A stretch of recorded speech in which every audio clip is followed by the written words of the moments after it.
Enquanto minha mãe estava acamada, lutando pela própria vida, meu pai vivia noites de prazer, trazendo diferentes mulheres para a mesma cama em que ela sofria. Uma rotina cruel e silenciosa que parecia nunca ter fim. Mas o destino deu uma reviravolta. Quando minha mãe finalmente se recuperou, algo aconteceu que mudou tudo. Olá, meus queridos, eu sou a Cristina, tenho 58 anos e hoje vou dividir com vocês uma história que carrego no peito há décadas. Antes de começar, peço que deixem um like neste vídeo, se ele tocar o coração de vocês, se inscrevam no canal e me digam nos comentários de qual cidade estão assistindo. Adoro saber que nossa família virtual se espalha por todo o Brasil. Agora respirem fundo comigo, porque o que vou contar não é fácil, mas precisa ser dito. Eu tinha apenas 22 anos quando me casei com o Roberto. Era 1989 e eu era uma mocinha cheia de sonho,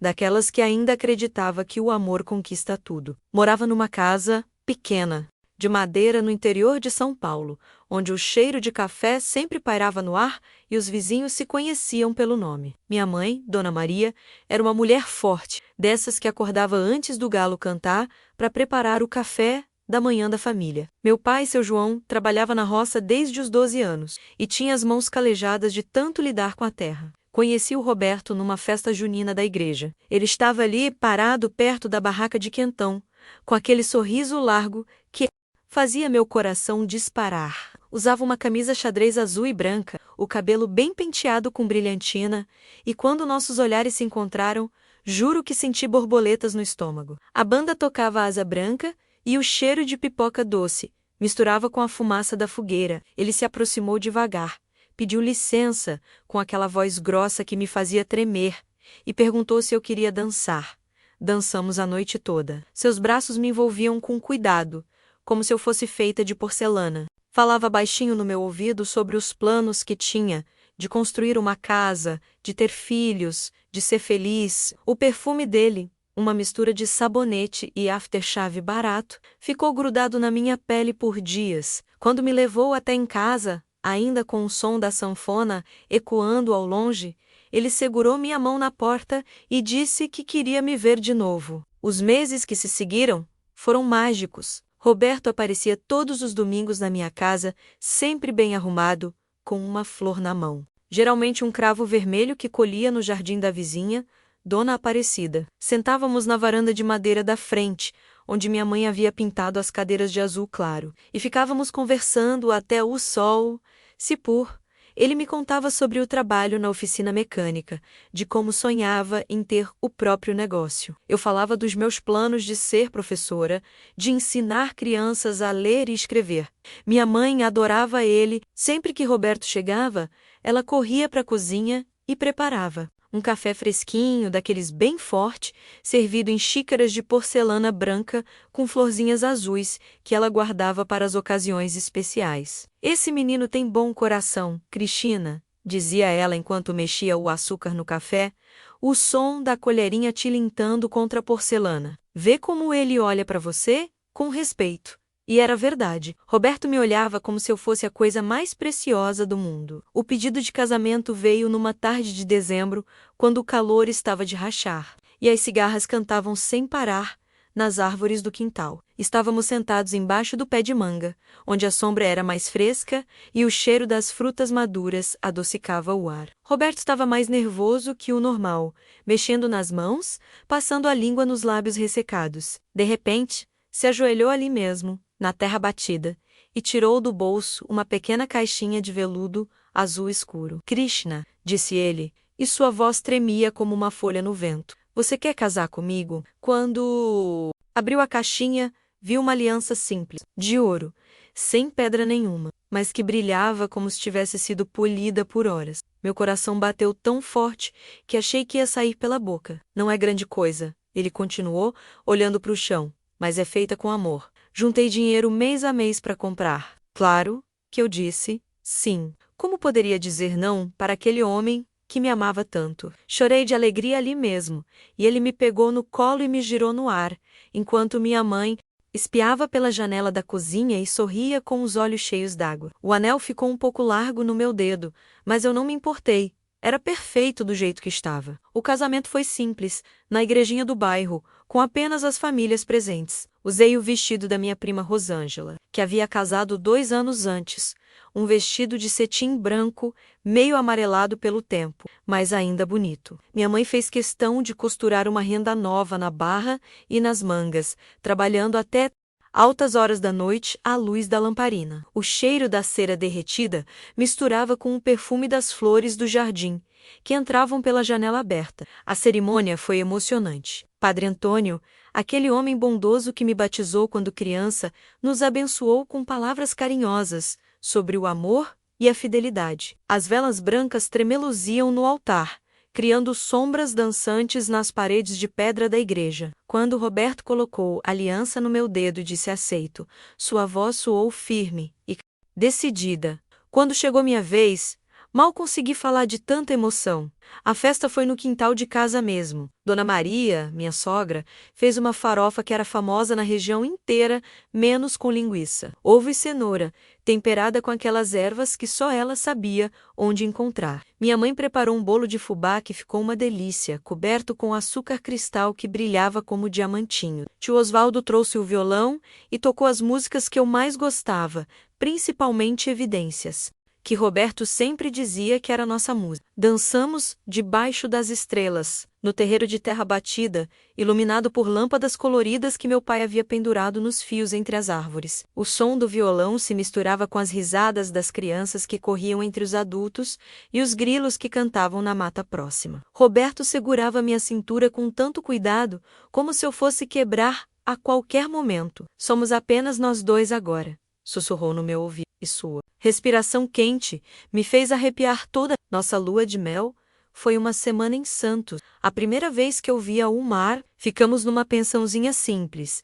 a 2 quadras da praia, onde o cheiro de maresia invadia o quartinho pequeno pelos vãos da janela de madeira. Acordava todos os dias com o som das gaivotas e o barulho das ondas quebrando na areia. Roberto me levava para caminhar na praia ao amanhecer, quando ainda não tinha quase ninguém, e a areia estava lisa como um lençol.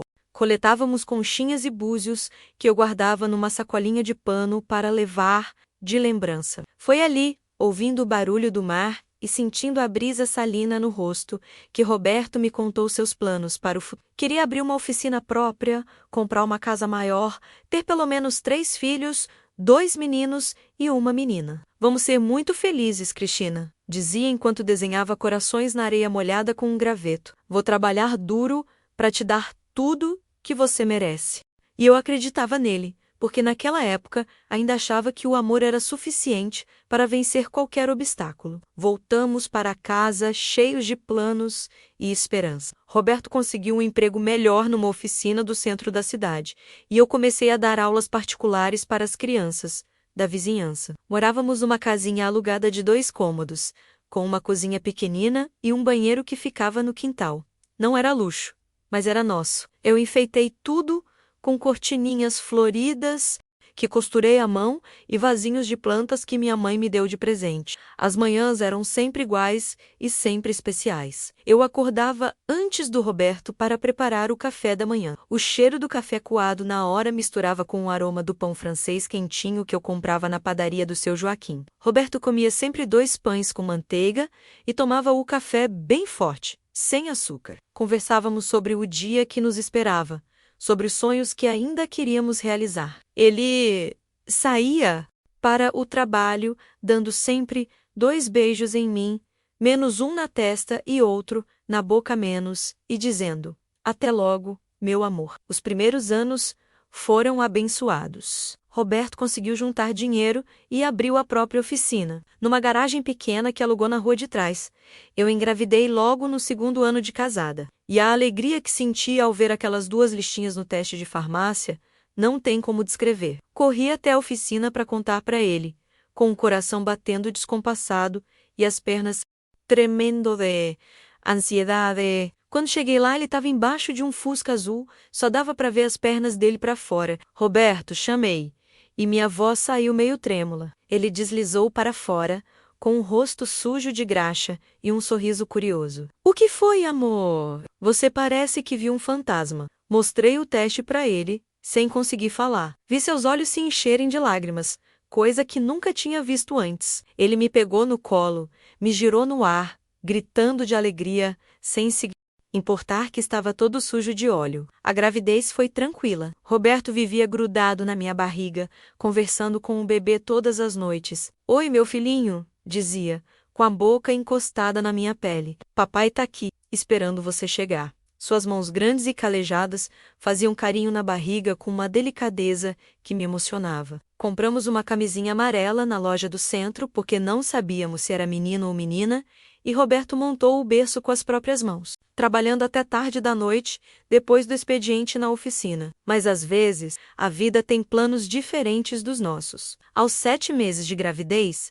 numa manhã de abril, que começou como qualquer outra, comecei a sentir dores muito fortes. Roberto me levou correndo para o hospital, dirigindo como um louco pelas ruas de terra da nossa cidade. Lembro do cheiro de desinfetante que invadia minhas narinas assim que entramos no pronto-socorro, do barulho dos saltos dos médicos correndo pelo corredor, da mão do Roberto segurando a minha com força enquanto eu gritava de dor. Perdi o bebê naquela manhã. Foi um menino, pequenino, perfeito, que não conseguiu resistir. O médico, um homem de cabelos grisalhos e óculos grossos, nos explicou com voz suave que às vezes essas coisas acontecem, que não era culpa de ninguém. Mas naquele momento, deitada naquela cama de hospital com lençóis brancos que cheiravam a alvejante, eu só conseguia pensar que tinha falhado como mulher, como mãe. Roberto chorou comigo naquela tarde. Chorou como eu nunca tinha visto um homem chorar,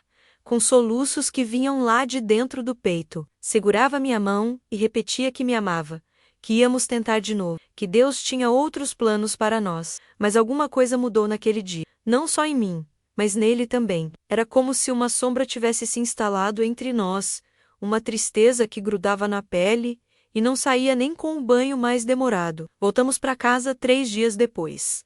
A vizinha, Dona Conceição, tinha retirado o berço do nosso quarto enquanto estávamos no hospital. Disse que não queria que eu sofresse mais vendo aquelas coisinhas do bebê. Mas o vazio ficou pior. O cantinho onde deveria estar o berço agora era só um espaço vazio, com o chão mais claro onde os pés do móvel haviam protegido a madeira do sol. Toda vez que passava por ali, sentia um aperto no peito que me tirava o ar. Roberto tentava me animar do jeito dele. Trazia flores colhidas no caminho do trabalho, preparava o café da manhã nos finais de semana, me contava piadas que ouvia na oficina, mas eu via que ele também estava sofrendo. Ficava olhando para o nada às vezes, principalmente quando achava que eu não estava vendo. À noite, fingia estar dormindo, mas eu sentia sua respiração pesada, diferente, como se estivesse pensando em coisas que não conseguia compartilhar comigo. Os meses que se seguiram foram difíceis. Tentávamos manter a rotina, mas tudo tinha um gosto amargo. O café da manhã era silencioso, pontuado apenas pelo barulho das colheres, mexendo o açúcar e o canto dos bem-te-vis lá fora. Roberto saía para o trabalho com um mesmo beijinho de sempre, mas agora parecia mecânico, sem aquela ternura de antes. Eu dava aulas para as crianças da vizinhança, mas meu coração não estava ali. Via aqueles rostinhos inocentes e pensava no meu menino que nunca ia correr pelo quintal. Foi a minha mãe quem percebeu primeiro que eu estava afundando. Numa tarde de sábado, ela apareceu em casa sem avisar, coisa que não era do jeito dela. Bateu na porta com aqueles socos firmes que eu reconhecia desde criança. Quando abri, ela me olhou de cima a baixo, fez aquela cara séria que fazia quando eu era pequena e aprontava alguma e disse: "Menina, você tá com cara de quem não dorme há uma semana?" Entramos na cozinha e ela colocou água para ferver sem pedir licença. "Vamos tomar um chá de erva-cidreira que eu trouxe", disse, tirando um saquinho de pano da bolsa. O cheiro da erva se espalhou pela cozinha quando ela colocou na água fervente, um aroma doce e calmante que me lembrava da minha infância. Sentamos à mesa e ela ficou me observando em silêncio, mexendo o chá devagar. "Filha", disse finalmente, "eu sei que dói. Doeu em mim também quando perdi seus 2 irmãozinhos antes de você nascer." Eu quase cuspi o chá de surpresa. Nunca tinha ouvido falar disso. Não falava porque não adiantava ficar remoendo dor velha. Mas agora vejo que precisa saber. Perdi 2 bebês. ambos com 6 meses. Chorei tanto que achei que ia secar por dentro. Suas mãos rugosas envolveram as minhas por cima da mesa. Mas a vida continua, Cristina. E você ainda vai ser mãe. Tenho certeza. Essa conversa com minha mãe me deu uma força que eu não sabia que existia. Não que a dor tivesse passado, mas agora eu sabia que não estava sozinha, que outras mulheres já tinham vivido isso e sobrevivido. Comecei a cuidar melhor de mim, a pentear o cabelo direito a caprichar na comida que fazia para o Roberto. Ele notou a mudança e voltou a sorrir, aquele sorriso largo que me apaixonou na festa junina. Decidimos tentar ter outro bebê. Não foi fácil no começo, porque toda vez que fazíamos amor, eu ficava tensa, com medo de que algo desse errado de novo. Roberto era paciente, carinhoso, me beijava devagar e sussurrava palavras de amor no meu ouvido até eu relaxar. Calma, meu amor, dizia. Não temos pressa nenhuma. Suas mãos me acariciavam como se eu fosse feita de cristal, e aos poucos a intimidade entre nós foi se reconstruindo. 6 meses depois, engravidei novamente. Dessa vez, o médico me colocou de repouso desde o início. Roberto transformou nossa cama num ninho aconchegante, com travesseiros extras e uma mesinha do lado onde colocava água, biscoitos e os livros que eu gostava de ler. Toda manhã, antes de sair para a oficina, ele preparava o almoço e deixava tudo organizadinho para eu só esquentar. Não quero que você faça força nenhuma, dizia, ajeitando os travesseiros atrás das minhas costas. O repouso foi longo, mas passou. Roberto contratou a Rosimeire, uma moça nova do bairro, para me ajudar com a limpeza e cozinha. Era uma menina magra, de cabelos cacheados, que cantarolava enquanto trabalhava e sempre tinha uma história engraçada para contar. Dona Cristina, dizia ela enquanto passava pano no chão, a senhora vai ver como esse bebê vai nascer fortinho. Eu sinto essas coisas. E riu, balançando a cabeça e fazendo os cachos dançarem. A gravidez progrediu bem dessa vez. Roberto conversava com o bebê todas as noites, cantava cantigas de ninar que aprendera com a mãe dele. Boi da cara preta, pega essa criança que tem medo de careta, cantava baixinho, com a mão na minha barriga. O bebê se mexia quando ouvia a voz do pai, como se já o reconhecesse. Eu fechava os olhos e sentia uma paz que não experimentava há muito tempo. Aos 8 meses, numa madrugada de dezembro, começaram as contrações. Dessa vez, fomos para o hospital sem desespero, confiantes de que tudo daria certo. O parto foi longo, mas tranquilo. E quando ouvi aquele primeiro choro, forte e indignado, soube que minha vida tinha mudado para sempre. Era uma menina, rosa e gorduchinha, com uma cabeleira preta que parecia um ninho de passarinho. É nossa Maria Alice, disse Roberto, com os olhos cheios de lágrimas de alegria. Tinha escolhido o nome em homenagem à minha mãe e à avó dele. A enfermeira, uma mulher negra de sorriso largo, colocou a bebê no meu peito. Ela parou de chorar imediatamente e me olhou com aqueles olhinhos escuros e atentos. Ela já sabe quem é a mamãe, disse a enfermeira, ajeitando a mantinha cor-de-rosa que cobria a pequena. Os primeiros meses com Maria Alice foram intensos. Roberto se transformou num pai babão, daqueles que não conseguem passar 5 minutos sem olhar para o bebê. Chegava do trabalho e ia direto para o berço, pegava a menina no colo e conversava com ela sobre o dia dele na oficina. Papai consertou 3 carros hoje, princesa, dizia, balançando ela devagar. E todos os clientes perguntaram pela bebê mais bonita da cidade. Eu me descobri mãe de um jeito que nunca imaginei. Acordava antes mesmo dela chorar, como se tivesse desenvolvido um radar especial. O cheiro dela, aquele cheiro doce de bebê misturado com talco e leite, ficava grudado nas minhas roupas e eu não queria tirar. Quando ela dormia no meu colo, eu ficava horas só olhando para aquele rostinho perfeito, contando os dedinhos minúsculos, admirando as pestanas escuras que faziam sombra nas bochechas gordinhas. A casa ganhou vida nova. Onde antes tinha silêncio, agora tinha o barulho gostoso de uma família, o choro da bebê pedindo mamadeira,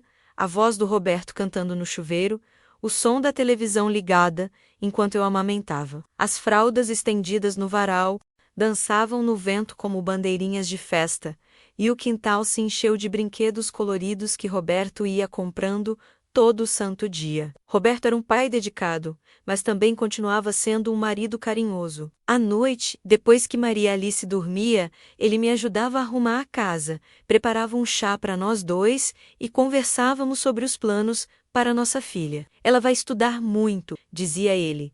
Vai ter tudo que nós não tivemos. Seus sonhos agora incluíam uma casa maior, um carro para passear com a família, talvez até uma viagem para a praia, quando Maria Alice crescesse um pouco. Mas a vida, meus queridos, tem dessas reviravoltas que a gente nunca espera. Quando Maria Alice completou 2 anos, minha mãe começou a passar mal. No início, eram só umas dores nas costas que ela reclamava depois de um dia de trabalho pesado. É da idade, dizia ela, fazendo aquela cara de quem não quer preocupar ninguém. Mulher da minha idade já não tem osso bom mesmo. Mas eu conhecia minha mãe, sabia quando ela estava escondendo algo mais sério. As dores foram piorando. Ela, que sempre foi uma mulher ativa, que não parava quieta nem um minuto, começou a andar mais devagar, a reclamar quando se abaixava para pegar alguma coisa. Roberto sugeriu que ela fosse ao médico, mas minha mãe era teimosa.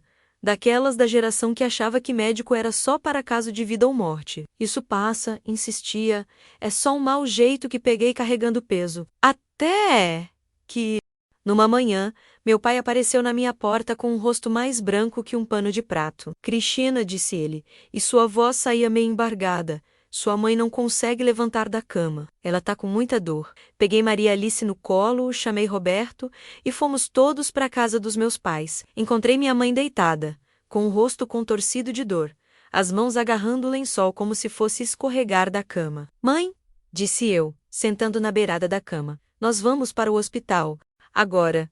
Ela tentou protestar, mas a dor era mais forte que a teimosia. Roberto a pegou no colo como se ela fosse uma criança, levou até o carro e saímos em disparada para o hospital da cidade. Durante todo o trajeto, segurei a mão dela, que estava gelada e tremia como folha no vento. Vai dar tudo certo, mãe. Eu repetia, mais para me convencer do que para tranquilizá-la. O diagnóstico veio como um baque, problema sério na coluna que ia exigir cirurgia e um tempo longo de recuperação. O médico, um homem jovem de óculos e jaleco impecável, explicou com termos técnicos que eu mal entendia. Mas a mensagem era clara. Minha mãe ia ficar acamada por um tempo indefinido. A cirurgia pode ajudar, disse ele, mas a recuperação vai ser lenta e ela vai precisar de cuidados constantes. Decidimos que minha mãe ficaria na nossa casa durante a recuperação. Roberto não hesitou nem um segundo. Claro que Dona Maria vem para cá, disse ele, já calculando como reorganizar os móveis para acomodar uma cama na sala. Família é família. Transformamos nossa pequena sala num quarto improvisado, com a cama encostada na parede onde ficava o sofá, e uma cortina florida que eu costurei para dar privacidade. Os primeiros dias foram uma adaptação difícil para todos. Minha mãe, acostumada a mandar em casa, agora dependia de mim para tudo. Precisava de ajuda para se virar na cama, para ir ao banheiro, para comer. Eu via a frustração nos olhos dela toda. Vez que tentava fazer algo sozinha e não conseguia. Eu nunca pensei que ia dar trabalho assim, murmurava, olhando para o teto, com aquela expressão de quem está carregando o mundo nas costas. Roberto se desdobrava para ajudar, chegava da oficina com as mãos ainda sujas de graxa e já ia direto ver como Dona Maria estava passando o dia. Trazia flores do caminho, contava piadas que ouvia dos clientes, tentava de todo jeito arrancar um sorriso dela. Como está nossa paciente especial?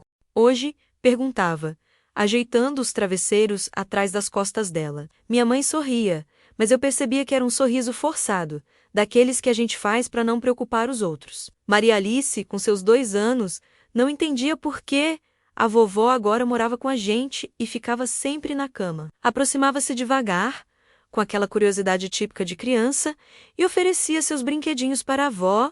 Vovó Dodói? Perguntava, encostando a boneca na mão de Dona Maria.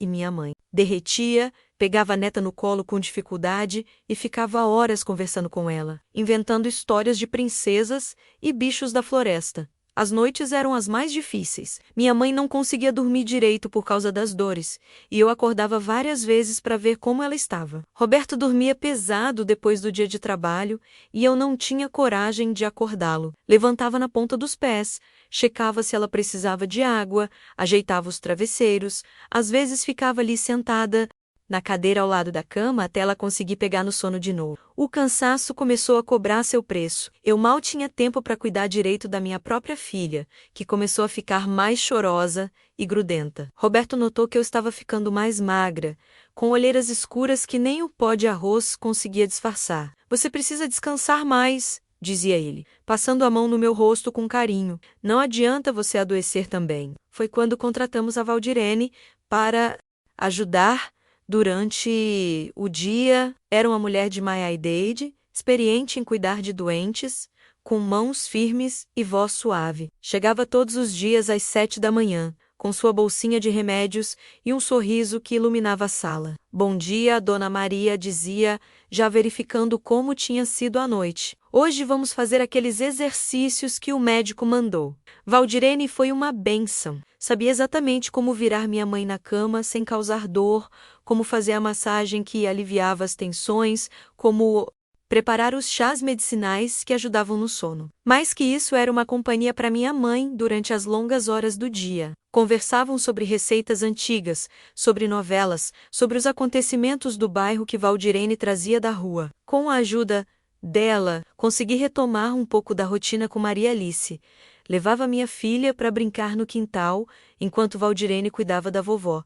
Preparava as refeições com mais carinho, voltei a arrumar o cabelo direito e usar uma roupinha melhor. Roberto percebeu a diferença e voltou a me olhar como nos primeiros tempos de casado. Você está mais bonita hoje, dizia, me dando um beijinho no pescoço antes de sair para o trabalho. Mas foi justamente quando as coisas pareciam estar se ajeitando que comecei a notar umas mudanças estranhas no Roberto. Pequenas coisas.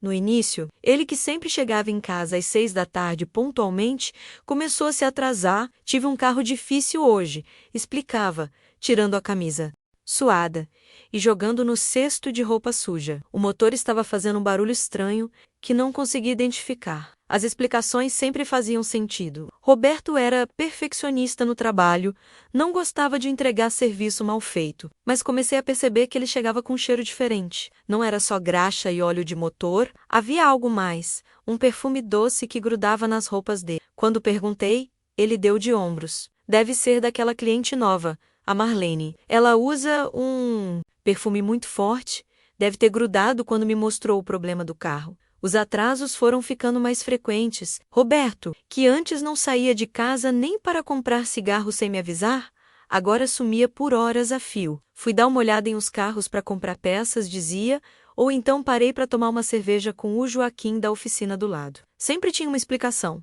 mas eu começava a sentir um frio na barriga toda vez que ele chegava. Uma noite, ele chegou quase às 11 horas. Eu estava esperando na sala, fazendo companhia para minha mãe que não conseguia dormir por causa das dores. Maria Alice já dormia há horas, e Valdirene tinha ido embora no horário de sempre. Onde você estava? Perguntei, tentando manter a voz calma. Ele me olhou com uma expressão que não reconheci, quase irritada. Krishna, eu trabalho o dia inteiro para sustentar essa casa.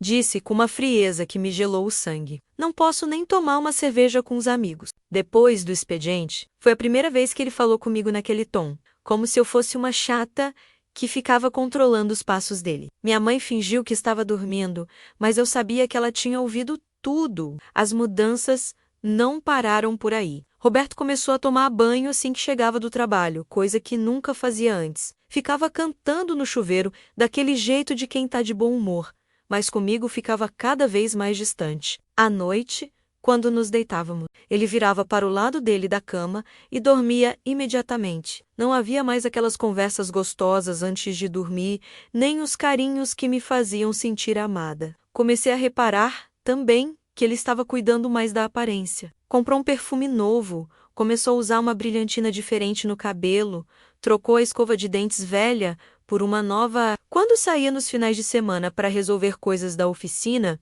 se arrumava como se fosse para uma festa. Camisa, passadinha, sapato engraxado, cabelo bem penteado. A apresentação é importante para conquistar clientes, dizia quando eu comentava. Uma tarde, me encontro Valdirene dava banho na minha mãe e Maria Alice brincava no quintal. Resolvi arrumar as roupas do Roberto. Encontrei, no bolso de uma camisa, um papel pequeno com um número de telefone e um nome escrito em letra de mulher. Sônia, me ligue. Meu coração disparou. Fiquei olhando para aquele papel como se fosse uma cobra venenosa, sem saber o que fazer. Guardei o papel na gaveta da penteadeira, debaixo dos meus lencinhos. Não consegui tocar no assunto com Roberto naquele dia, nem no seguinte. Ficava observando ele, procurando sinais, tentando entender se estava imaginando coisas ou se realmente havia algo errado. Ele continuava carinhoso com Maria Alice, respeitoso com minha mãe, mas comigo estava diferente. Era como se eu tivesse virado parte da mobília, algo que ele via todos os dias, mas não prestava mais atenção. As saídas noturnas se tornaram rotina. Roberto chegava, jantava em silêncio, brincava um pouco com Maria Alice, perguntava como tinha sido o dia de Dona Maria, tomava seu banho demorado e saía. Vou dar uma volta, dizia. Preciso espairecer um pouco. E eu ficava ali, cuidando de uma criança pequena e uma mãe doente, sentindo-me como uma empregada na minha própria casa. Uma noite, resolvi seguir ele. Esperei até ter certeza de que minha mãe e Maria Alice estavam dormindo. Peguei as chaves do carro velho que raramente usavam e saí atrás dele. Meu coração batia tão forte que eu achava que ia desmaiar no volante. Roberto foi até o centro da cidade, estacionou na frente de um bar que eu não conhecia e entrou. Fiquei ali, escondida dentro do carro, esperando para ver o que ia acontecer. Não precisei esperar muito. Em poucos minutos, uma mulher se aproximou da mesa dele. Era loira, mais nova que eu.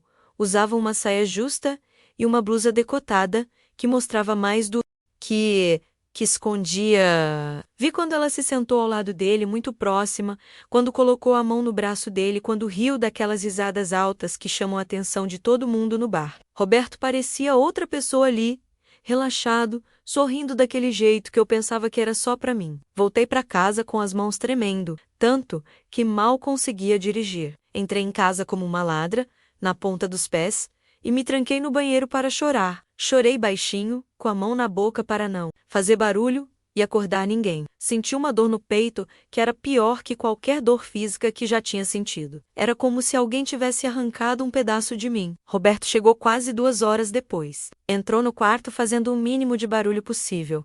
Tirou a roupa no escuro e se deitou. Fingi que estava dormindo, mas meu corpo estava rígido como uma tábua. Senti o cheiro dele, que não era mais só perfume, mas algo mais doce, mais íntimo, que não conseguia identificar. Ou melhor, não queria identificar. Nos dias que se seguiram, tentei agir normalmente, mas era impossível. Olhava para Roberto e via um estranho. Esse homem que eu amava, que era pai da minha filha, que havia me ajudado a cuidar da minha mãe doente, estava me traindo. A palavra ecoava na minha cabeça o dia inteiro. Traindo, traindo, traindo, e eu não sabia o que fazer com essa informação que estava me envenenando por dentro. Valdirene foi a primeira a perceber que algo estava errado. Comigo. Dona Cristina, disse ela numa manhã, enquanto preparava o remédio de Dona Maria, a senhora está com uma cara de quem não dorme há dias. Está se cuidando direito? Neguei, disse que estava só cansada, mas ela me olhou com aquele jeito de quem conhece os sinais de uma mulher sofrendo. Minha mãe também notou. Apesar de estar acamada e com dores, ela tinha aquela intuição maternal que enxerga através das máscaras. Filha, disse ela numa tarde, quando estávamos sozinhas, você e o Roberto estão bem? A pergunta me pegou desprevenida. Tentei sorrir. Disse que estava tudo normal, mas ela balançou a cabeça.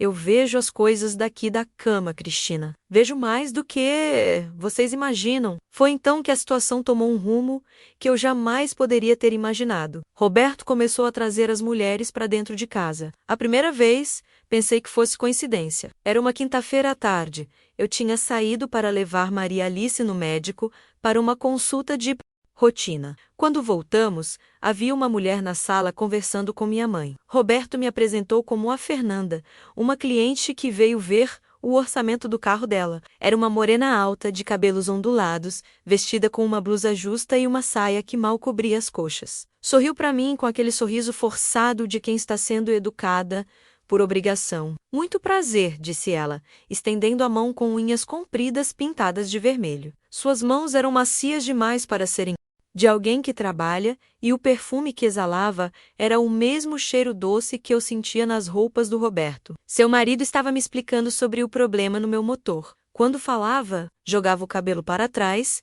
e olhava para Roberto de um jeito que me fez o estômago revirar. Roberto parecia nervoso, mas tentava disfarçar. A Fernanda estava passando mal na oficina, explicou, evitando olhar nos meus olhos. Trouxe ela aqui para Dona Maria fazer um chá. Minha mãe me olhou de uma forma estranha, como se quisesse me dizer alguma coisa, mas não podia falar na frente da visita. Maria Alice se escondeu atrás das minhas pernas, com aquela timidez de criança que sente quando tem gente estranha em casa. A mulher ficou mais uma hora. Ficou sentada bem perto da cama da minha mãe, fazendo perguntas sobre receitas caseiras, sobre a família, sobre como era morar naquela cidade pequena. Falava alto demais, ria de tudo, gesticulava com as mãos como se estivesse no palco de um teatro. Quando finalmente foi embora, deixou um rastro de perfume na sala que demorou horas para sair. Que mulher estranha, foi a primeira coisa que minha mãe disse depois que ela saiu. Ficou aqui fazendo pergunta sobre nossa vida toda, querendo saber onde você trabalha, se você sai de casa, a que horas Roberto volta do serviço. Senti um arrepio subir pela espinha. E outra coisa, filha, ela chegou aqui muito à vontade, como se já conhecesse a casa. Foi direto para a cozinha. Pegaram um copo d'água. Sem nem perguntar. As visitas se tornaram frequentes. Sempre mulheres diferentes, sempre com desculpas relacionadas ao trabalho do Roberto. A Sandra, que precisa de uma revisão no carro. A Luciane, que quer um orçamento para trocar as pastilhas de freio. A Patrícia, que está com problema no radiador. Todas jovens, todas arrumadas demais para quem estava com problema no carro, todas com aquele jeito de olhar para Roberto que me fazia querer gritar. O que mais me doía é que ele fazia isso na frente da minha mãe acamada e da minha filha pequena. Era como se não tivesse mais nenhum respeito por mim, pela nossa casa, pela nossa família. Minha mãe ficava constrangida com aquela situação, mas não sabia como me falar sobre isso. Valdirene começou a fazer cara feia quando chegava de manhã e ainda sentia cheiro de perfume diferente na sala. Uma tarde, não consegui mais me segurar. Roberto tinha trazido uma mulher loira, bem mais nova que eu, que se apresentou como cliente nova da oficina. Ela estava sentada no sofá, com as pernas cruzadas de um jeito provocante, rindo alto das piadas que Roberto contava. Maria Alice estava brincando no chão, e a mulher nem olhava para ela, como se minha filha fosse um móvel. Roberto, disse eu, tentando manter a voz firme, preciso falar com você na cozinha. Ele me olhou com irritação, como se eu estivesse interrompendo algo importante. Agora não, Cristina, disse ele. Estou atendendo a cliente. A palavra cliente saiu da boca dele com um tom que me fez entender que ele não estava nem tentando mais disfarçar. É sobre Maria Alice, insisti. É importante. Ele suspirou, pediu licença para a mulher e me seguiu até a cozinha. Assim que fechei a porta, explodi. Que palhaçada é essa, Roberto? Você acha que eu sou idiota? Essas mulheres não são clientes coisa nenhuma. Minha voz saía trêmula de tanta raiva e dor misturadas. Ele me olhou com uma frieza que nunca tinha visto antes. Cristina, você está ficando paranoica, disse, encostando na pia e cruzando os braços. São clientes, sim. E eu preciso trabalhar para sustentar esta casa. Ou você esqueceu que temos uma criança e sua mãe doente para cuidar? A forma como ele jogou as responsabilidades na minha cara foi como um tapa no rosto. Não me trate como idiota. Gritei. E minha voz deve ter saído mais alto do que eu queria, porque ouvi Maria Alice começar a chorar na sala. Eu vi você com a Sônia no bar. Encontrei o papelzinho com o telefone dela no seu bolso. As palavras saíram como tiros, e vi o rosto dele mudar de cor. Por um momento, ele ficou sem reação. Depois, sua expressão se endureceu de um jeito que me deu medo. Você está me seguindo agora? Perguntou, se aproximando. Está mexendo nas minhas coisas? Quem você pensa que é? Havia uma ameaça na voz dele que me fez dar um passo para trás. Eu sou sua esposa! Gritei, e agora estava chorando também. Sou mãe da sua filha. Essa é minha casa também.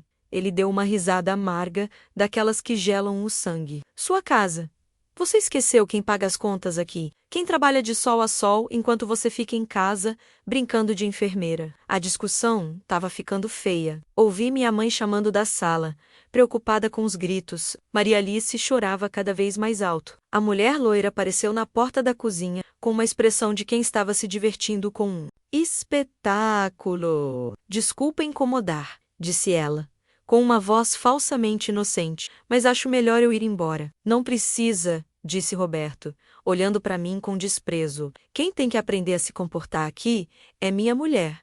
A forma como ele disse minha mulher soou como uma ofensa. A loira sorriu, pegou a bolsa e saiu rebolando. Tchau, Roberto, disse ela, piscando para ele. Nos vemos amanhã na oficina. Depois que ela saiu, o silêncio entre nós era ensurdecedor. Maria, Alice tinha parado de chorar, estava agarrada na minha perna, sentindo a tensão no ar. Minha mãe chamava baixinho da sala, querendo saber se estava tudo bem. Roberto me olhou de um jeito que não reconheci mais nada do homem que eu tinha amado. Escuta bem, Cristina, disse ele, com uma voz baixa e perigosa.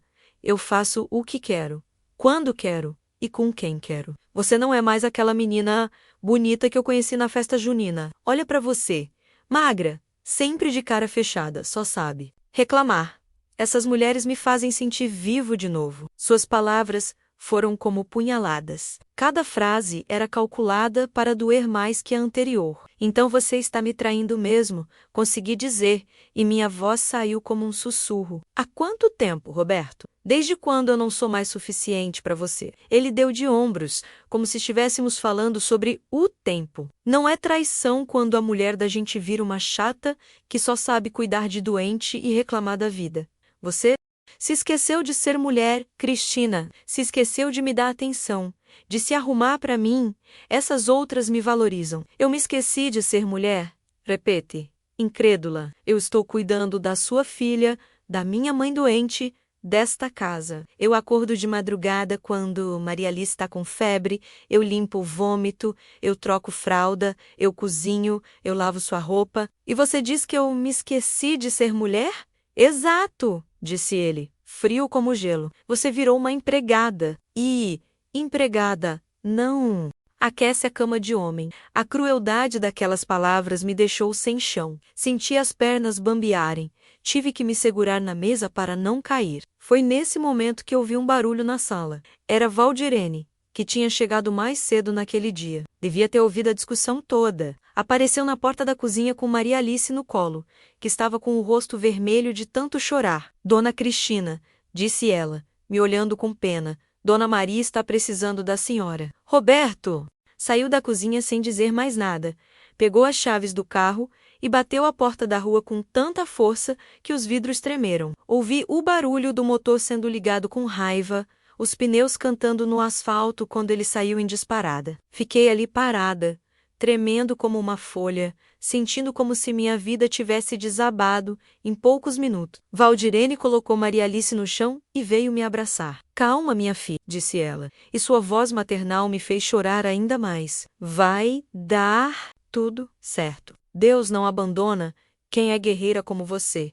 Mas naquele momento, eu não me sentia guerreira coisa nenhuma. Me sentia como a maior idiota do mundo, uma mulher que tinha sido enganada pelo próprio marido dentro da própria casa. Maria Alice se aproximou e puxou minha saia. Mamãe, por que papai gritou? Perguntou, com aqueles olhinhos inocentes cheios de medo. Como eu ia explicar para uma criança de 2 anos que o pai dela estava sendo cruel com a mamãe? Como ia dizer que o homem que ela adorava estava machucando nossa família? Papai está nervoso com o trabalho, consegui dizer, limpando as lágrimas e tentando sorrir para ela. Mas vai passar, meu amor. Vai tudo ficar bem.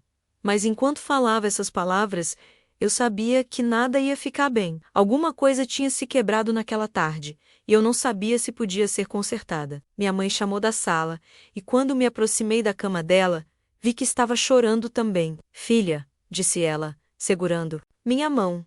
Eu ouvi tudo. Não deixe esse homem te humilhar assim na sua própria casa. Você vale mais que isso.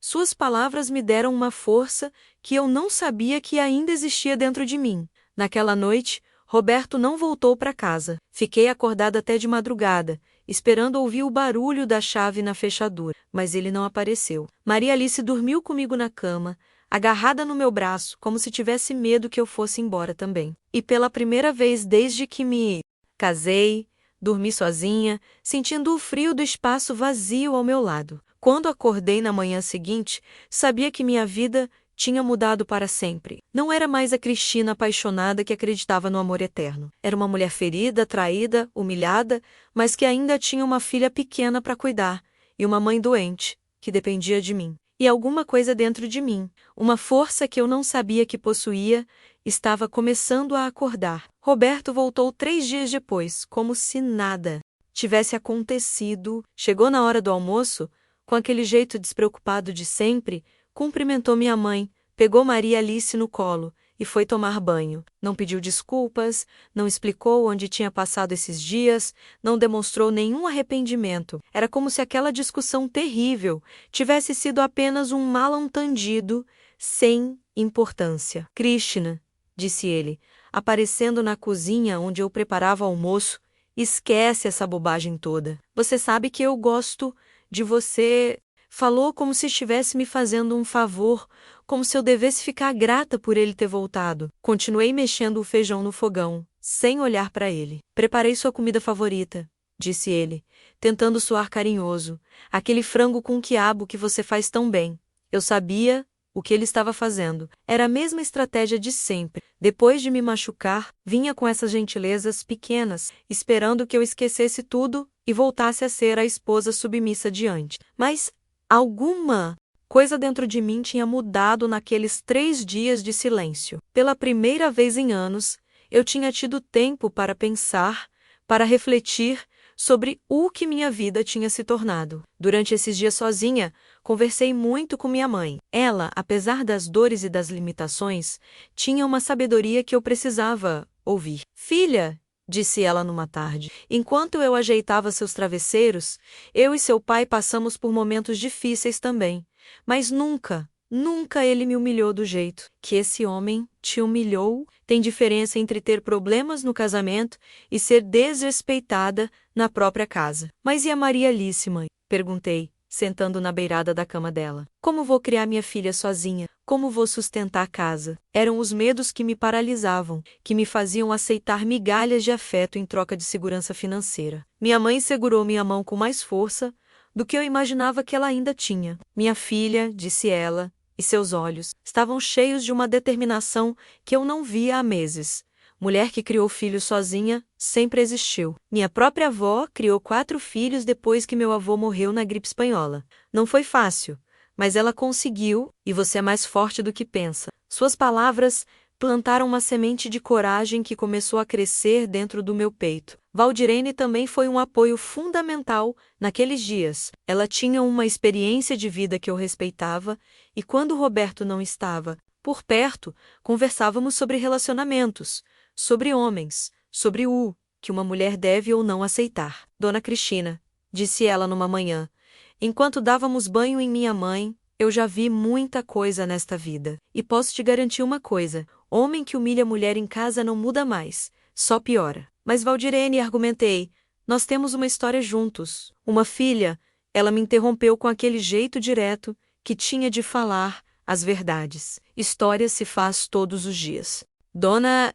Cristina, e que história você quer que a Maria Alice tenha na memória dela? A mãe que aceitou qualquer coisa por medo ou a mãe que teve coragem de recomeçar? As palavras dela ecoaram na minha cabeça por dia. Comecei a observar Maria Alice brincando, a imaginar que tipo de mulher eu queria que ela se tornasse. Queria que ela fosse forte, independente, que nunca aceitasse ser tratada como eu estava sendo tratada. Mas como poderia ensiná-la isso se eu mesma não conseguia ter essa coragem? Roberto continuou com suas clientes vindo em casa. Agora nem disfarçava mais. Elas chegavam, se sentavam na sala como se fossem donas da casa, conversavam alto, riam daqueles risos falsos, e eu tinha que servir café como se fosse uma empregada. Algumas ainda tinham a cara de pau de dar conselhos sobre como cuidar de criança, como se conhecessem minha filha melhor do que eu. Uma tarde, uma morena de cabelos cacheados, que se apresentou como Elisângela, teve o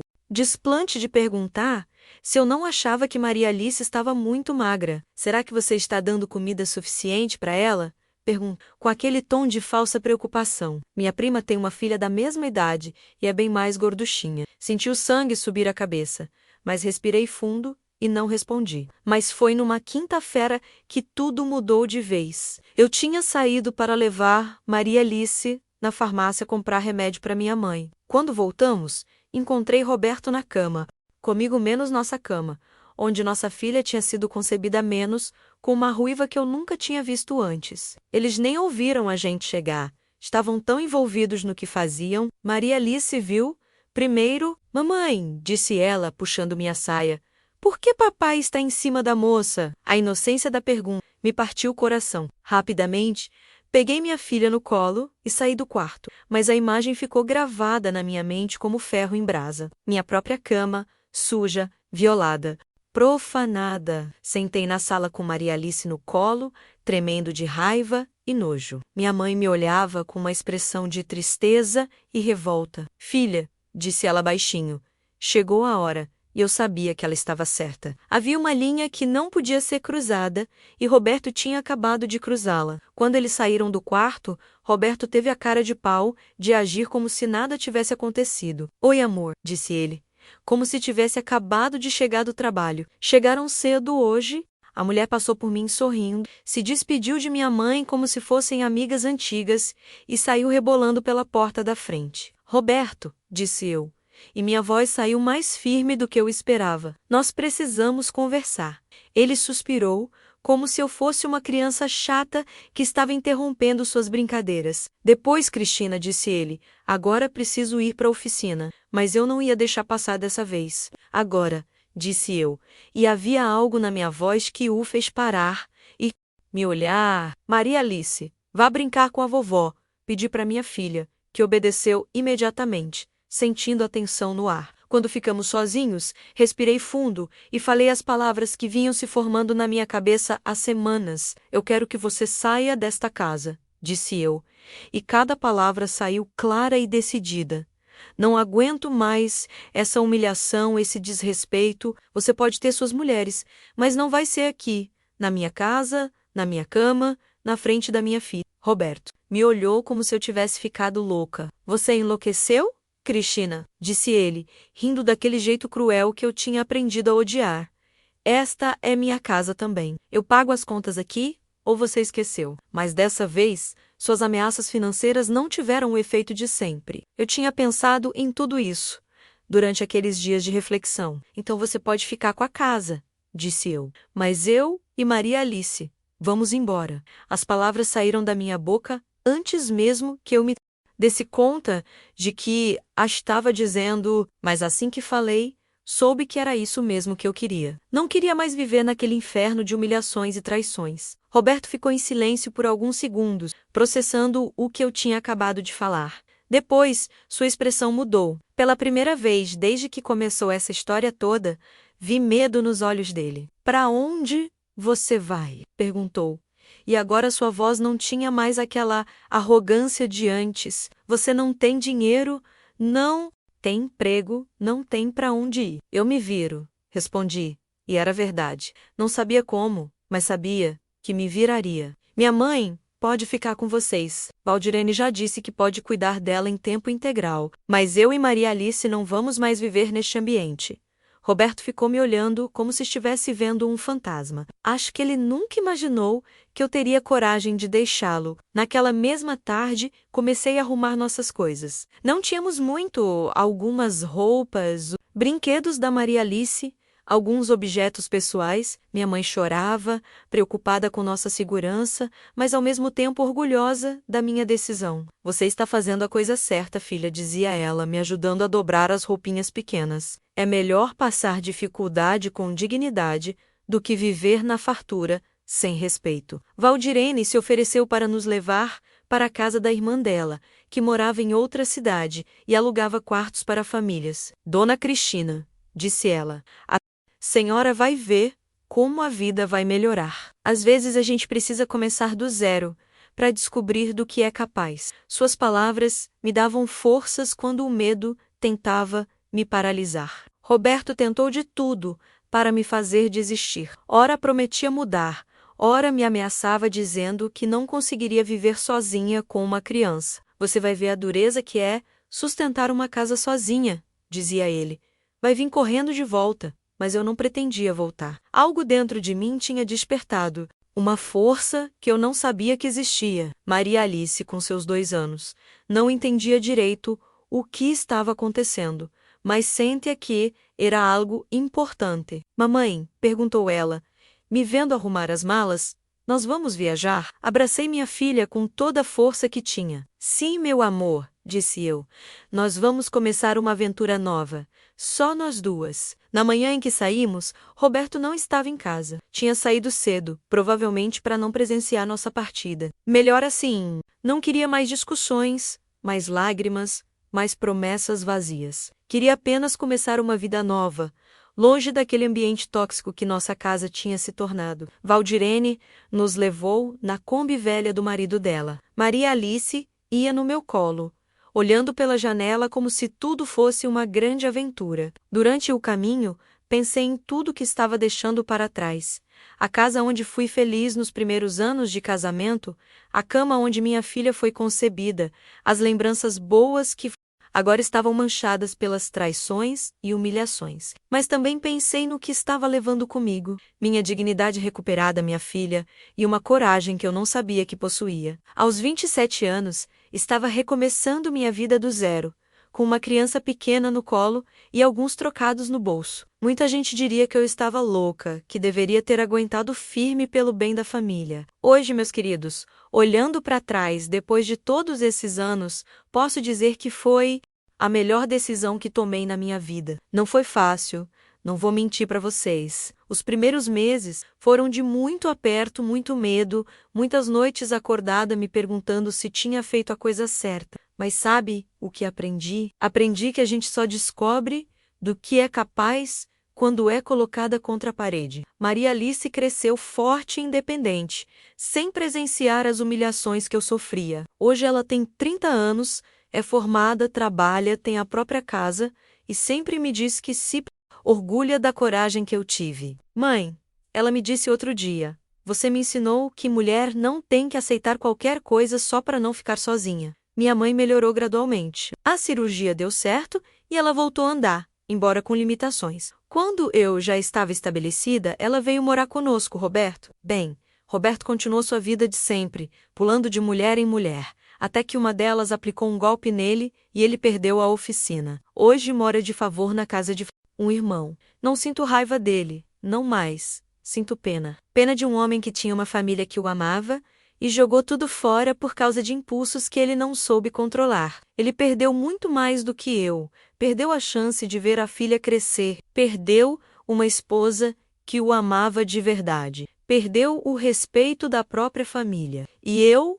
descobri que sou muito mais forte do que imaginava. Trabalhei em várias áreas. Estudei à noite, criei minha filha com amor e dignidade. Não foi fácil. Mas foi honesto, não precisei abaixar a cabeça para ninguém, não precisei aceitar migalhas de afeto, não precisei fingir que não via o que estava acontecendo na minha própria casa. Para vocês que estão me ouvindo e talvez passando por uma situação parecida, eu quero dizer, vocês são mais fortes do que imaginam. Não aceitem ser humilhadas, não aceitem ser desrespeitadas, não aceitem viver uma mentira só por medo do que vem depois. O que vem depois pode ser difícil, mas será verdadeiro. E a verdade, mesmo dolorosa, é sempre melhor que uma mentira confortável. A vida não é um conto de fadas, meus queridos. Nem sempre o amor vence tudo. Nem sempre o casamento dura para sempre. Nem sempre a pessoa que a gente ama merece nosso amor. Mas isso não significa que devemos desistir de ser felizes. Significa que às vezes precisamos ter coragem de recomeçar, de apostar em nós mesmas, de acreditar que merecemos coisa melhor. Se você está numa situação difícil, procure ajuda, converse com pessoas de confiança, busque apoio psicológico se for necessário, não tenha vergonha de pedir socorro. E lembre-se sempre, você não está sozinha. Existem muitas mulheres que passaram pelo que você está passando e conseguiram reconstruir suas vidas. Minha história não é única. infelizmente, mas ela pode servir de exemplo de que é possível sim recomeçar. É possível sim ser feliz depois da tempestade. É possível sim descobrir uma força dentro de você que nem sabia que existia. Obrigada por terem me ouvido até aqui. Espero que minha história possa ajudar alguém a tomar a decisão certa na hora certa. E lembrem-se sempre, vocês merecem ser amadas de verdade, merecem ser respeitadas, merecem ser felizes. Nunca se contentem com menos do que isso. Um abraço carinhoso de vocês e que Deus abençoe cada uma que está me assistindo. Até a próxima!